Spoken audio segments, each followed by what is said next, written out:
If I had to describe the films of Todd Solondz in 2 words, those words would be humor and tragedy. From those 2 words, you could probably tell that the guy has a very morbid sense of humor. Take this scene from Dark Horse. And he agrees. I should stop trying to slit my wrists. Give up on a literary career. Give up on hope, ambition, success, independence, self-respect. I should just get married and have children.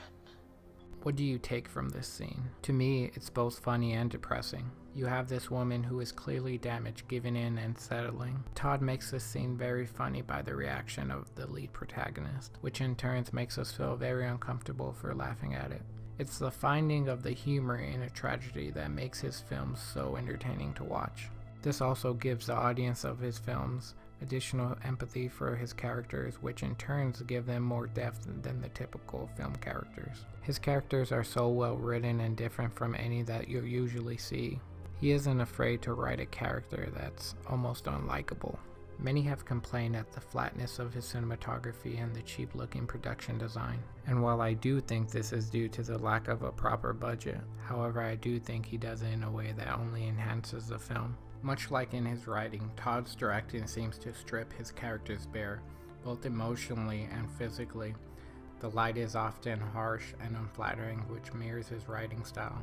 He writes his characters bearing all their faults, dressed plainly and with little makeup. He's unafraid to tackle different subjects that are controversial.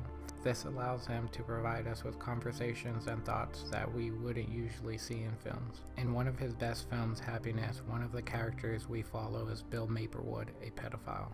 The film doesn't cast him in a good light, but people seem to have a problem with it because it portrays his pedophilia as an addiction that a man is suffering with and forces us to think more critically about a taboo subject, and people think that it forces the audience to view him in a positive light, which is not the case. Just because it's something that the character is struggling with, it doesn't mean that the character gets a get-out-of-jail-free card from the audience. He is still a terrible person, and the film portrays him as one.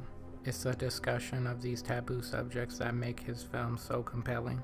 Many people have said that if he's going to tackle taboo subjects, he should leave humor out of it. People seem to think that he's making fun of tragedies instead of fighting the humor in them. He addresses this in his film storytelling. Todd loves his characters, so much so that some films serve as mini sequels to others, which gives us an additional insight into the character's emotions and thoughts and motivations. He's also not afraid to branch out with different types of characters and different types of movies. One of his newest films, Dark Horse, is an achievement in making the audience root for a character that they really shouldn't be rooting for.